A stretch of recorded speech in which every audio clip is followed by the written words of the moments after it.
Danis. Yes. You are, of course, world famous for No Man's Land. Of course, God, you won the Oscar. film by now. I know. It's a lot of films, seriously. I know. It's Circus Columbia, which was at our festival too.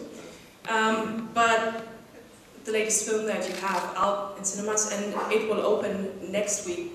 So you should go back to see it in the cinemas. Yes. Bring family and friends and everybody. It will be in German cinemas. It has cinematic release, which is quite a miracle, I should say, because... Yes. Thanks to the distributor, he's here. Yeah.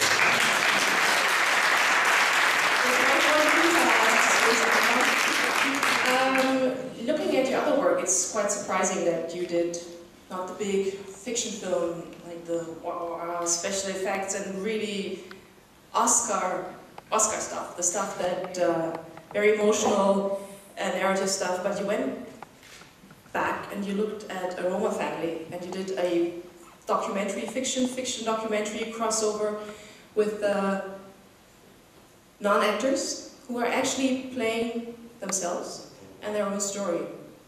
That seems quite a radical departure from a fiction film director who is famous for a number of films, not just No Man's Land. Thank you.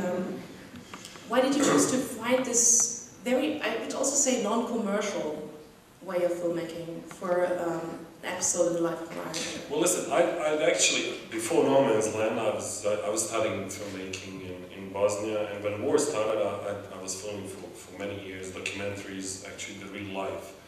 Then I made No Man's Land, that kind of started doing films, but somehow I always wanted to go back to this. It's not an easy way of filming, it's hard. I mean, shooting film with 7 people is not the easiest thing in the world, but I like it, I enjoy it. I enjoy the small crew, but that was not the reason I did it. The reason I did it is because I really got angry. One morning, every morning, I have a few friends, every morning we drink coffee, which is a ritual in Bosnia. And sometimes we talk, sometimes we read newspapers. It depends on the day. If it's raining, we read newspapers, basically. If we're in bad mood, we don't want anybody talking. We're Bosnians, and even if somebody says go, it's too much for us, so we just keep it silent. And that morning I read this story. And I really get angry. Because what I really love about my country, it's not a great country, it's not the biggest country in the world, but it's, I love it because there was something genuinely nice about these people.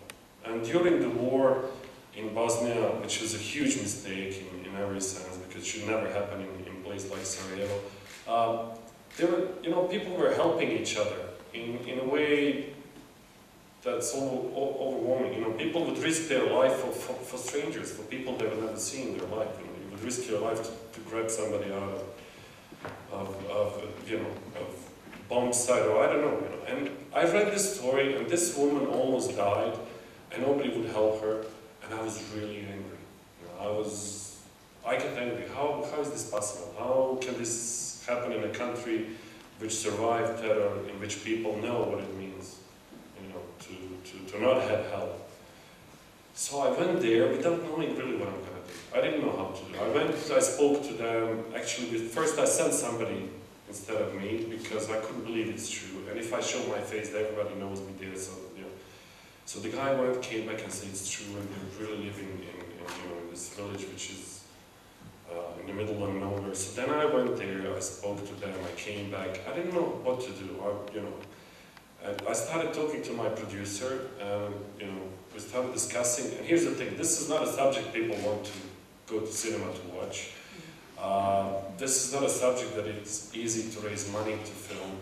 This was no subject in many, many ways. So after 3 times, I kind of went mad, and I said to Nazif, who is the main character here in the film, I said, how about you play what happened to you? And they were like, we're not actors. And I said, well, nobody's an actor, and everybody is, because, you have one face in front of your mother, you have another face in front of your lover, you have another face in front of your children, and I did this kind of persuading speech, and by the way, you're gonna get some money for this, so, can help you. And 2 days later they said, okay, let's try to do it, but you're mad, it's never gonna work. And I said, well, if it doesn't work, it doesn't work. So, and this is how it started. So we didn't have any screenplay. What you're gonna see is basically what they told me how it happened. And it's just, you know, a simple family that got in trouble, and you know, I just didn't want to let it be.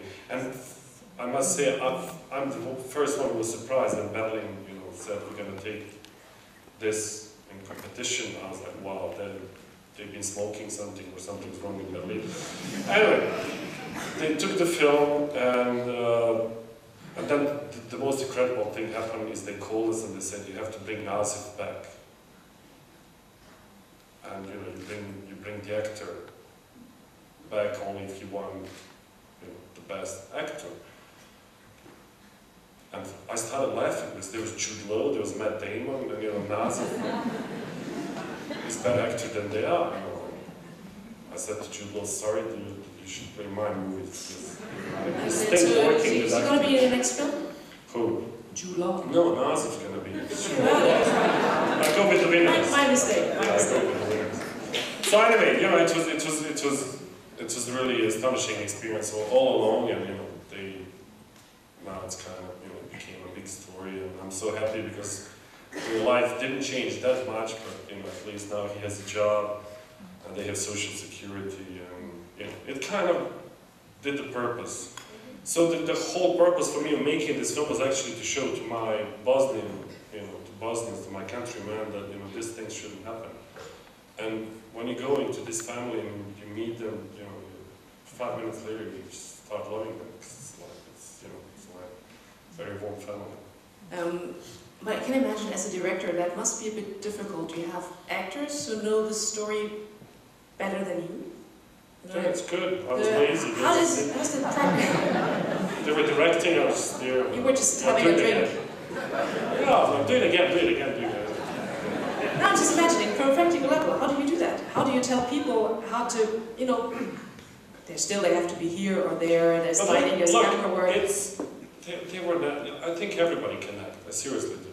I think if you don't have fear of camera, you can act. And here's the trick that I did. I've been filming documentaries, and I know that when you put the camera on the people, they try to be smarter and better and whatever. And plus there were 2 kids here, so it was mad. So I came before shooting. Actually, I came 3 days before. And I spent 3 days sitting with the camera like this, not even filming, just sitting with the camera like this. So kids were jumping on me, and you know, everybody was staring at me. And after 3 days they go off. We got life. They went on, and that's when we started filming actually. That worked for many scenes. I don't know, that's natural. After, you can't repeat many times things, because after 5 times they would start acting, which was, you know, which was not what I needed. But apart from one scene, which I didn't know how to shoot, there is a scene in which he's in hospital, you'll see it with children, and he has to wait for his wife. And he told me this is a really hard moment for me, because kids went mad. You know, kids go mad. I have kids, I know how it is. If you keep them for 1 hour, they just go mad. It's kids. So I didn't know how to film it. So eventually, I actually did the same thing. I put them in a place, and I kept them for 1 hour. And after 1 hour, he fell asleep, and they started going mad. That's how we filmed the scene. That was the only way actually to film the scene, was actually to repeat the circumstances in which they were. So, you know, Nazif just fell asleep because he was bored, and then kids went mad. You know, we get the scene. It's really, I think it's a beautiful scene, and I don't think film would be sane without it. So you know, you trick, whatever.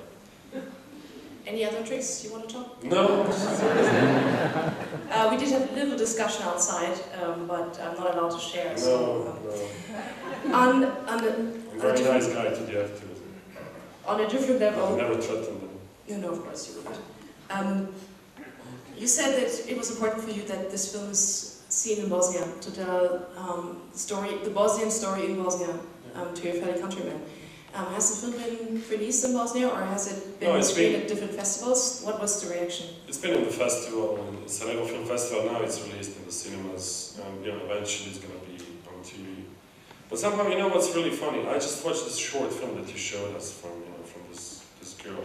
And it's so funny because I was watching this film and I was thinking about women of Srebrenica in a way. And you know, these stories, they just go over the frontiers. They there's unfortunately, you know, there are so many bad places in the planet. There's so many bad stories, and you know, I'm not trying to be nice to you, but I seriously think this kind of thing is so important, because you will never see this kind of films in media. You will never see, like mainstream media, they want you to be done. That's it. You know, I don't know how is it in German. I don't speak German, so I don't watch German channels. But like if you put, I lived in France, I lived in many places, when you put at 8 o'clock in the evening your TV on, but it's usually when people put TV, if you're not done, you will become. Seriously.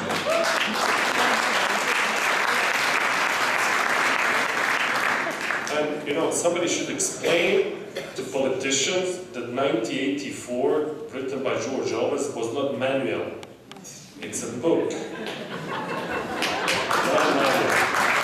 Seriously. So this kind of, I really believe, like, I was watching this film 9 minutes and it made me travel, it made me think about myself, it made me think about people, and this is what it should be, you know. I'm so fed up. I mean, I love American cinema and big movies, and it's great, you know. I go with my kids, we eat popcorns, we get fat, and it's great, you know. And, you know, my brain is out for 2 hours, but we need this kind of things too. And I have the impression that, you know, this world is kind of losing.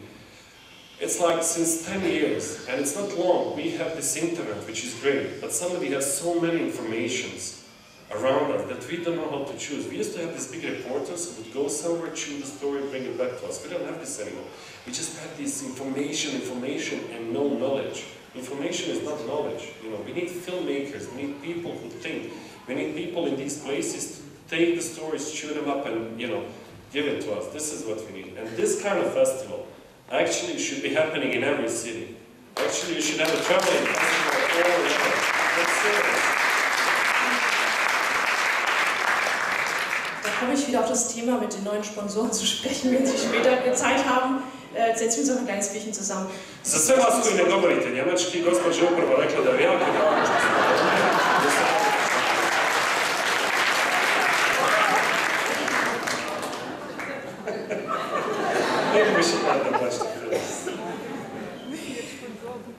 Das war vielleicht ein gutes Schlusswort. Ich weiß nicht genau, was es heißt, aber es war bestimmt gut.